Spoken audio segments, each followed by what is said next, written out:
హల్లెలూయా. దాసుడు అంటే ఇంకా వాడుకున్న స్థితి ఏమిటంటే దాస్యమే వాడి పని.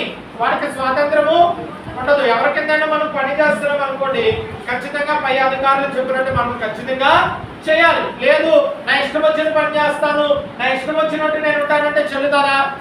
అమ్మా చెల్లుతారా? చెల్లదు. యేసు ప్రభువారు అది కూడా చెప్తున్నారు. మనము దాసులమైనప్పుడంట ఆయన మన కొరకు ఏం చేస్తాడంటే తన ప్రాణము పెట్టి మనలను ఆయన స్వతంత్రుడిగా చేస్తాడు. దేవునికి స్తోత్రం. హల్లెలూయా. ఇంకొక చోట ఒక మాట కనపడుతుంది ఏంటంటే యజమానురాలి పిల్లలు ఉన్నారంట, దాసురాలి పిల్లలు ఉన్నారు. అమ్మ ఎవరున్నారు? యజమానురాలి పిల్లలు ఉన్నారు, దాసురాలి పిల్లలు ఉన్నారు. అయితే ఎవరు ఏ స్థితిలో ఉన్నప్పటికీ వారిని దేవుడు పిలిస్తే దాసురాలి పిల్లలైనప్పటికీ కూడా దేవుడు వారిని ఎలా మార్చగలడంటే స్వతంత్రులుగా మార్చగలడు. దేవునికి స్తోత్రం. హల్లెలూయా. ఈ రోజు నా అంశభాగం అదే. దేవుడు నిజంగా పిలుస్తాడా? దేవుడు పిలుస్తాడా మనల్ని? ఖచ్చితంగా ఆయన పిలుస్తాడు. మనం ఆలోచన చేస్తే వాక్యంలో దేవుడు అనేక మందిని పిలిచాడు. దేవునికి స్తోత్రం. హల్లెలూయా. ఆదికాండం మొదలుకొని మనము ప్రకటన గ్రంథం వరకు చూసినట్లయితే దేవుడు అనేకులను పిలిచాడు. దేవునికి స్తోత్రం. ఒక మాట కనపడుతుంది కొత్త నిబంధనలో, ప్రయాసపడి భారము మోయుచున్న సమస్త జనులారా నా యొద్దకు రండి. దేవునికి స్తోత్రం. అంటే యేసు ప్రభు ఏం చేస్తున్నాడు?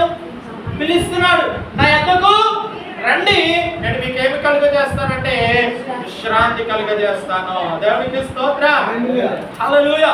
అసలు దేవుడు మనల్ని ఎందుకు పిలుస్తాడు, అసలు ఆ పిలుపులో ఉన్న ఉద్దేశం ఏంటి అనే మాటలు మనము ధ్యానం చేసుకుందాం. అందుకంటే ముందు ఒక వ్యక్తిని గురించి మనం ఆలోచన చేద్దాం. చూడండి, ఆదికాండంలో మనం ఆలోచన చేస్తే దేవుడు మొట్టమొదట అబ్రహామును పిలిచాడు. దేవునికి స్తోత్రం. హల్లెలూయా. పిలిచిన దేవుడు నమ్మదగిన దేవుడు. దేవునికి స్తోత్రం.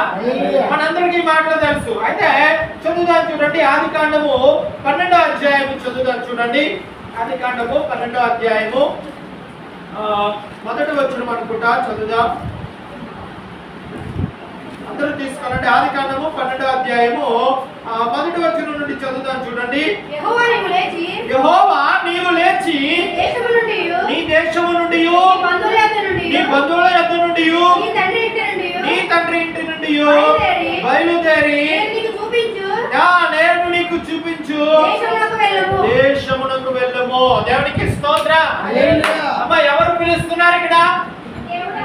దేవుడు పిలుస్తున్నాడు. ఎవరిని పిలుస్తున్నాడు అంటే అబ్రహామును పిలుస్తున్నాడు. దేవునికి స్తోత్రం.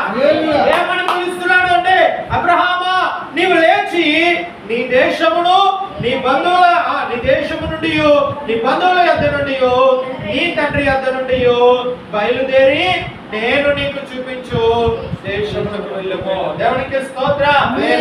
హల్లెలూయా. దేవుడు అబ్రహాముతో చెప్పాడు, అబ్రహామా నువ్వు నీ దేశాన్ని విడిచిపెట్టు, నీ బంధువులను విడిచిపెట్టు, నీ తండ్రి ఇంటిని నీకున్న సమస్తాన్ని విడిచిపెట్టు, నేను చూపించే చోటుకు నువ్వు వెళ్ళు అన్నాడు. దేవునికి స్తోత్రం. అబ్రహాము విన్నాడా దేవుని మాట? అమ్మా అబ్రహాము దేవుని మాట విన్నాడా? వినలేదా? విన్నాడు. విని దేవుడు ఏదైతే అబ్రహాముకి చూపించాడో అక్కడికి వెంబడించాడు. దేవునికి స్తోత్రం. హల్లెలూయా. చదువుదాం చూడండి కింద మాట కూడా 2వ వచనంలో